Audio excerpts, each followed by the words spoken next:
प्रिय मित्रों नमस्कार। आप देख रहे हैं लक्ष्यकार सर हिंदी वाले यूट्यूब हिंदी शिक्षण चैनल और मैं हूं श्रवण कुमार लक्ष्यकार। आज अपन देखते हैं छायावाद के प्रणेता जयशंकर प्रसाद की काव्य रचनाएं। जी हाँ, आप लोगों ने देखा होगा अक्सर कक्षा 11 और 12 में लेखक परिचय आता है। 4 नंबर का प्रश्न आता है लेखक परिचय का, और उस लेखक परिचय का एक बहुत ही महत्वपूर्ण अंग है उस लेखक की विभिन्न रचनाएं। छायावाद अपने आप में बहुत ही महत्वपूर्ण टॉपिक है आधुनिक काल का, और छायावाद में जयशंकर प्रसाद अपने आप में एक पूरा टॉपिक है। तो जयशंकर प्रसाद की प्रमुख रचनाएं आप लोगों को याद होनी चाहिए। ये न केवल कक्षा 11 और 12 में आता है, बल्कि विभिन्न प्रतियोगी परीक्षाओं में समय समय पर उन पुस्तकों के नाम, उनका वर्ष, उनके रचनाकार का नाम, उन पुस्तकों का कंटेंट मैटर या जयशंकर प्रसाद की प्रमुख प्रवृत्तियाँ, यानी उसके काव्य में काव्य की क्या विशेषताएं रही है, काव्य के क्या विषय रहे हैं, इनके बारे में वो काफ़ी कुछ पूछते हैं। तो सामान्यतः जब जयशंकर प्रसाद की अपन रचनाएं याद करते हैं तो 2-4 नाम याद हो जाते हैं, पर कई बार जब बार बार उस नामों को पढ़ते हैं तो चूँकि एक समय में कई लेखकों की रचनाओं को अपन को पढ़ना होता है, तो कई बार ज़्यादा पढ़ने से अपन कंफ्यूज हो जाते हैं कि ये रचना किस लेखक की है। अपन ने पिछले वीडियो के अंदर एक प्रयोग किया था, आप लोगों ने देखा होगा हमारा वीडियो 22 नंबर और 23 नंबर। उसमें महादेवी जी की कुछ रचनाएं हैं, महादेवी वर्मा की रचनाएं और तुलसीदास जी की रचनाएं, उनको एक काव्यात्मक ढंग से याद करने का हमने प्रयास किया था। मैंने कुछ काव्यात्मक छंदात्मक उनकी रचनाओं के नामों को बांधा था और उसको गाकर आप लोगों को बताया था। आप ज़रूर देखें उनको वीडियो को, क्योंकि वो वीडियो यदि आप बार बार देखेंगे तो उनकी रचनाओं के नाम याद हो जाएंगे। आज अपन कुछ ऐसा ही प्रयास जयशंकर प्रसाद जी की प्रमुख रचनाओं के साथ करते हैं। अपन छंद के माध्यम से एक छंदात्मक सभी प्रमुख रचनाएं, पूरी रचनाएं तो नहीं ली गई है, पर जो प्रमुख रचनाएं हैं जिनके बारे में अक्सर परीक्षा के अंदर प्रश्न पूछे जाते हैं, ऐसी रचनाओं को एक छंद के माध्यम से अपन ने गाकर याद करने का प्रयास करते हैं। अपन आज ये जो छंद है चौपाई छंद के अंदर इसको लिखा गया है। चौपाई के बारे में आप सभी जानते हैं, साहित्य के विद्यार्थी हैं। चौपाई सममात्रिक छंद है। इसके अंदर 16 मात्राएं होती है, 4 चरण होते हैं और 16 मात्राएं होती है। और ठहराव जो होता है, यति होता है, वो 8 मात्राओं के बाद भी हो सकता है। यदि शब्द छोटा है तो 7 मात्राओं के बाद भी हो सकता है और 9 के बाद भी हो सकता है। इसको गाने का एक विशेष तरीका होता है। तुलसीदास जी की चौपाइयाँ, जो रामचरितमानस की जिस प्रकार अपन सुंदरकांड का पाठ करते हैं, लगभग वही उसकी राग है चौपाई की।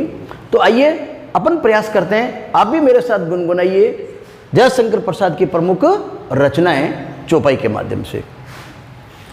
अपन गाते हैं, आप देखिए। प्रेम प्रसाद मिलन है आंसू, प्रेम प्रसाद मिलन है आंसू, कानन कुसुम कामिनी धांसू। यहाँ पर आप देखिए जो रंगीन चौक के अंदर लिखी हुई है वो कहीं न कहीं आपको इनकी रचनाओं को याद दिलाएगी। प्रसाद जी के बारे में कुछ न कुछ आपको याद दिलाएगा। प्रेम प्रसाद मिलन है आंसू, कानन कुसुम कामिनी धांसू, शोकवास में डूबा सारा, अयोध्या का हुआ उधारा, छायावाद के तुम अवतारे।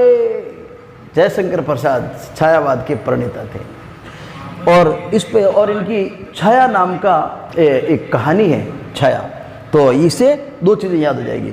छायावाद के तुम अवतारे, नाटक रचो गन्न महतारे।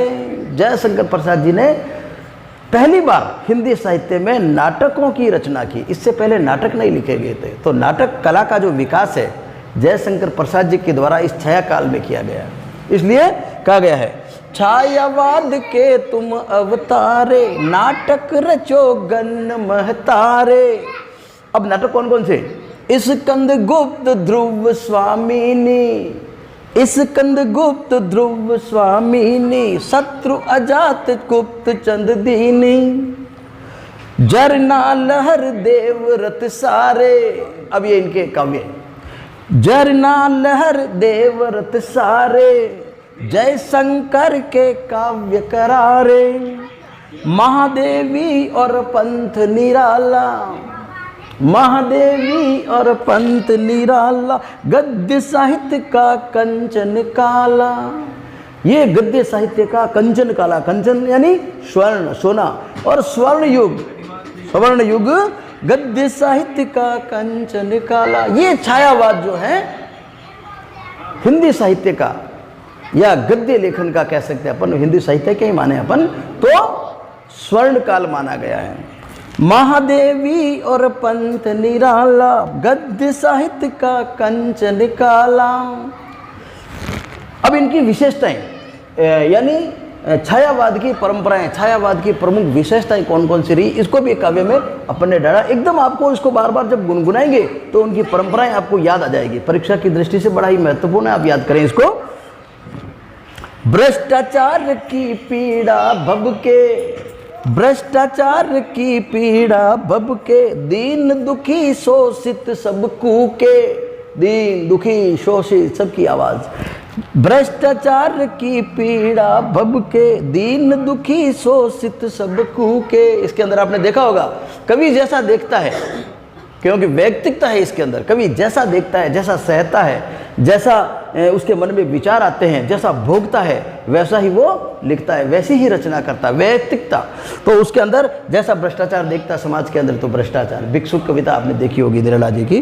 दीन दुखी शोषित सब कूके, विरह वेदना और अनुभूति, विरह वेदना की अनुभूति, विरह वेदना और अनुभूति, राष्ट्र प्रेम प्रेमानुभूति, राष्ट्र प्रेम और प्रेमानुभूति, राष्ट्र प्रेम का स्वर, राष्ट्र प्रेम का स्वर और प्रेमानुभूति, राष्ट्र प्रेम प्रेमानुभूति।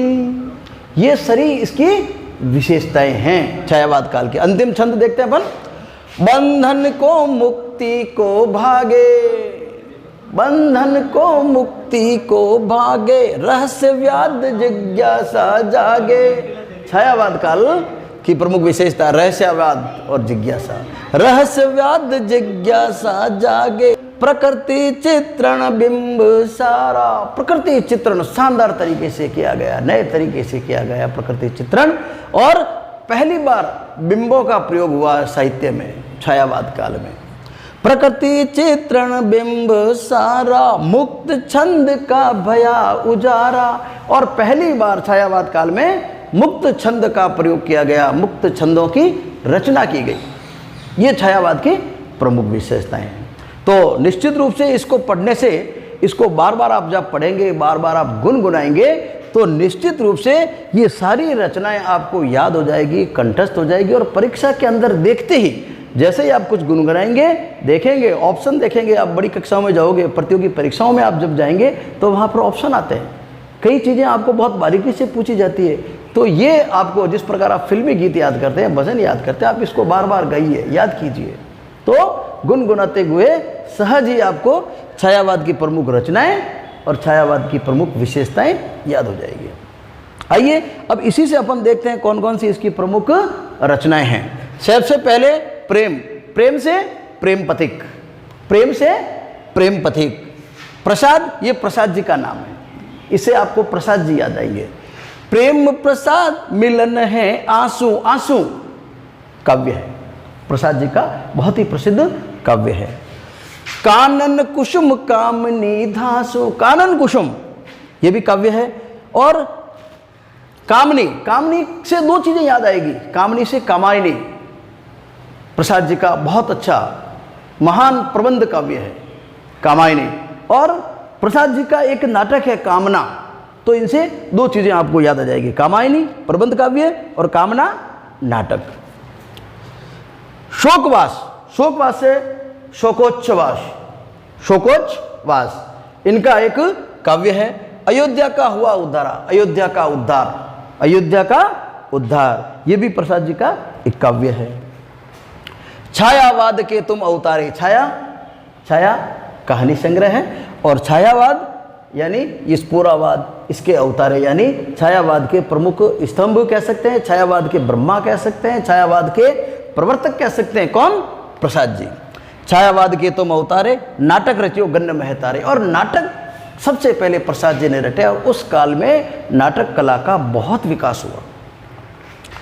अब कौन कौन से नाटक? स्कंदगुप्त, ध्रुव स्वामिनी, स्कंदगुप्त, ध्रुव स्वामिनी, अजातशत्रु और चंद्रगुप्त। और भी नाटक है, पर आप इन नाटकों के नाम याद अवश्य कर लिया करें। स्कंदगुप्त, ध्रुव स्वामिनी, अजातशत्रु और चंद्रगुप्त। चंद्रगुप्त की वो पंक्तियां अपन ने पिछले वीडियो में देखी थी, कार्लेनिया का गीत, अरुण ये मधुमय देश हमारा, वो इसी चंद्रगुप्त का है। इसके बाद में झरना लहर देवव्रत सारे, झरना लहर और देवव्रत ये काव्य संग्रह है, काव्य हैं। जयशंकर के काव्य करारे, बहुत अच्छे काव्य हैं ये जयशंकर के। महादेवी और पंथ निराला, अब उस काल में ये इनके साथी थे, जयशंकर प्रसाद के साथी, यानी समकालीन कवि थे, यानी ये भी मिलकर ये भी छायावाद के प्रमुख स्तंभ थे। छायावाद के प्रमुख 4 स्तंभ हमने बार बार आपको बताया, फिर आप देखिए छायावाद के प्रमुख स्तंभ जयशंकर प्रसाद, निराला, पंत और महादेवी वर्मा।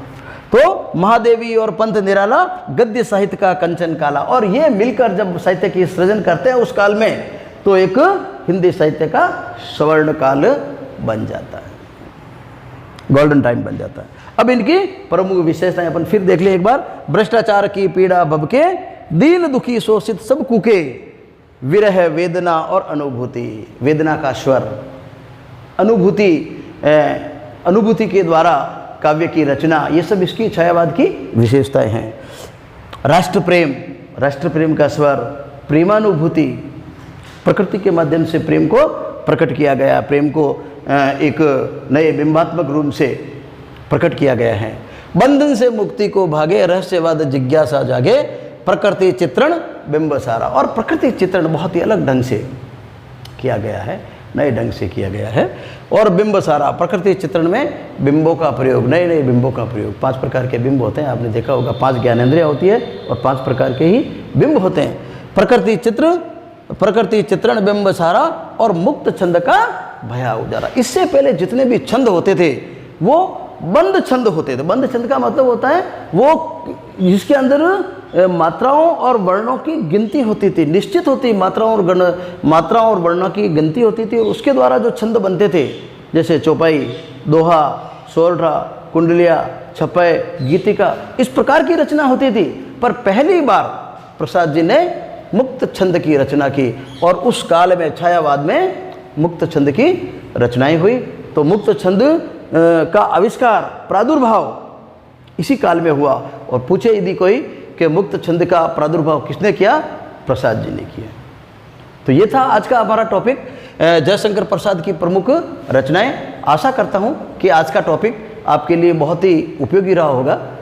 आप इसको बार बार गुनगुनाएं, याद करें, और इसके बारे में, इस टॉपिक के बारे में आप क्या राय रखते हैं, आपकी क्या राय है। इसके अलावा भी आप कोई सरल तरीके से इन रचनाओं को याद करने की कोई आप ट्रिक बनाएं तो आप ज़रूर कमेंट के माध्यम से अपनी बात रखें। आप सभी का बहुत बहुत धन्यवाद। आप देख रहे थे लक्ष्यकार सर हिंदी वाले यूट्यूब शिक्षण चैनल। कृपया इस चैनल को लाइक और सब्सक्राइब करें और देखते रहिए हमारे साथ लक्ष्यकार सर हिंदी वाले। जय हिंद, जय भारत।